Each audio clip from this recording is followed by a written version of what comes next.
Gusto niya ba kasi tinatakot kayo? Totoo naman yun, pag inawan niyo ang Diyos, automatic gusto niyo ang demonyo. Amen po ba? Amen. Tama. Gusto niya ng langit, si Kristo ang daan sa langit. Amen. O kahit ng langit, sa impyerno, wala na kayong gagawin. Gumawa na kayo na gumawa ng kasalanan, sigurado impyerno na kayo. Una, kita nyo, nakaupo ako, tinitipir ko ang masok yung mga mukha ninyo. Ang tatanda na natin. Wow. Kailangan pa naman natin pahirapang magpaliwanag. Hallelujah. Sa ibang lugar, pinapaniwalag, Luzon, Visayas, Mindanao, dito kababayan na. Nagdadalawang isip pa kayo.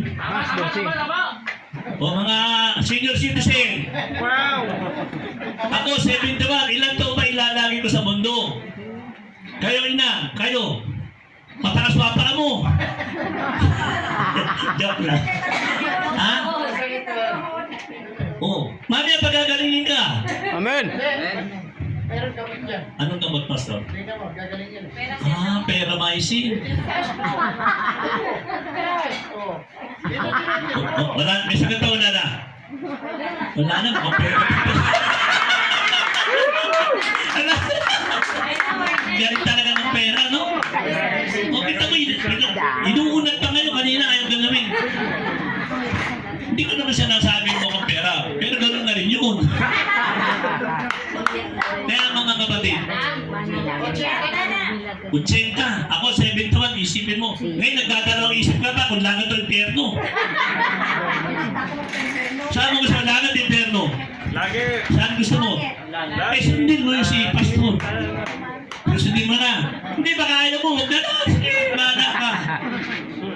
Kaya kayo mga kapatid, yung mga medyo mababa pa sa senior citizen, at hindi naman tayo nakakatiyak na hindi pa tayo senior citizen, eh mahaba pa buhay natin. Hindi ganun.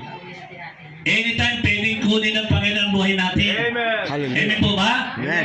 Hindi pwedeng kumara sa amin na matatanda. Hindi, bata pa ako. Aba, maraming namamatay na bata. Amen. Amen.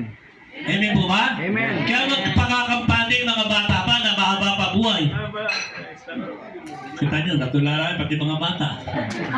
Kasi nakatingin ko sa mga aming senior citizen, malapit na yung mga yan. Oo, malapit na. Malapit na kami pumunta ng langit. Hallelujah. Amen. Hello? Sino gusto sa langit? Taas ang kamay. Sino may gusto sa impyerno?